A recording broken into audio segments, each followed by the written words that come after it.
Hinagiku is in danger once again, but let's start at the beginning. The episode opens with Hinagiku and Sakura traveling to the summer village where they should be safe. They are under strict agency supervision, and since they are staying in another season village, they should not have as much monitoring here. We are reminded once again that Sakura is determined never to let Hinagiku be taken from her again, which feels like heavy foreshadowing for the end of the episode.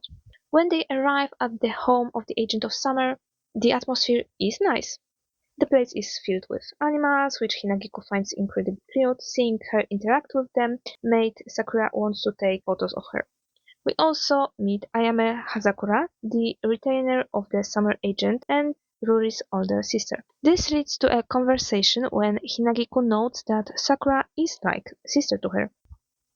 I have some thoughts about it, but Sakura gets a bit flustered and confirms she will be whatever Hinagiku needs, her sword, her sister, and her friend. Ayame even notes that the closeness of their bond is well known. We get some fun slice of life details here too. Both Sakura and Ayame love dressing up their agents in cute kimonos and taking photos, though they complain about the costs. Tell me about it. Ayame is sad because Ruri prefers Western style dresses. We learn the summer village spends a fortune on animal upkeep, which makes sense since Ruri has the ability to talk and to control the animals. Later, a bunny leads Hinagiku to Ruri's room. She wants to know what her sister was talking about her. Hinagiku tells her that she mentioned that Ruri is resting. Ruri says that her sister doesn't care about her and she's staying in her room because she's mad and wants to annoy her. She adds that her sister has it easier. We find out that Ruri is currently on a 3-month strike because she's annoyed that her sister Ayame is getting married and leaving her side. This prompts Hinagiku to ask Sakura if she ever plans to marry. She firmly states that she only wants to serve Hinagiku. Even when Hinagiku asks, not even if Itecho asked you, Sakura is displeased, claims those are old feelings from 10 years ago and it doesn't matter now. Personally, I smell lies. Everything in this story, like fake Yuri vibes and events from the past, scream that Hinagiku will be with Rose and Sakura will end up with Itecho. However, the tone shifts when Hinagiku faints from exhaustion after manifesting spring.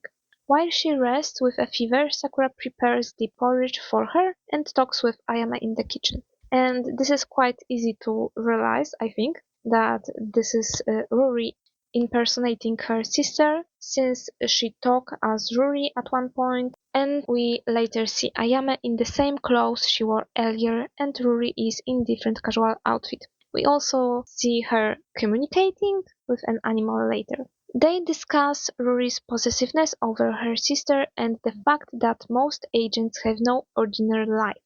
No school, no friends, no freedom, and all their decisions are made for them.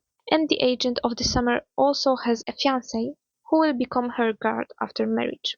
Sakura explains to fake Ayame that protecting an agent's emotional state is an important part of the job. She reveals that Hinagiku went on her own 2-year strike after escaping imprisonment because she discovered that people in her own clan wanted her to die.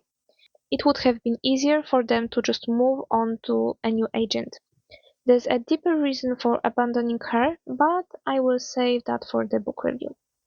Agents have tough existence, like I already mentioned, and the thing that made Ruri happy was her sister when she wanted to see her summer, and that really impacts the emotional state of Ruri.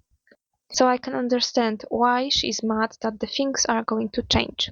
When Sakura goes back to Hinagiku's room, all the lights go out and there are no messages from the agency because there is no service. Well, everything goes in the right direction, I guess. And then the music comes in. It is intense and we can predict that there will be intense scene. But we only see the insurgent walking into the room, saying that he found the target, and when we hear the sound of Sakura unsheathing her sword, the episode ends. I would say it's a perfect moment to end the episode. But besides the cliffhanger, I like this episode because of the new place that we see. There's also a lot of cute moments between Sakura and Hinagiku. They made a lot of cute faces.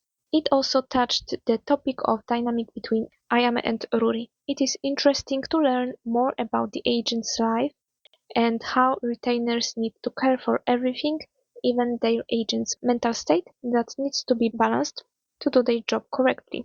It also showed how they cannot really make decisions for themselves and how they're constantly supervised. Being an agent is almost like a curse. We see that the people from the agency who are staying in the cars in the area have the special equipped cars so they can monitor and listen to everything. Now we have to wait to see how the situation evolves because the episode ended on the cliffhanger. What are your thoughts on this episode? Did you like meeting another agent? What do you think of the cliffhanger? Thanks for listening. Bye.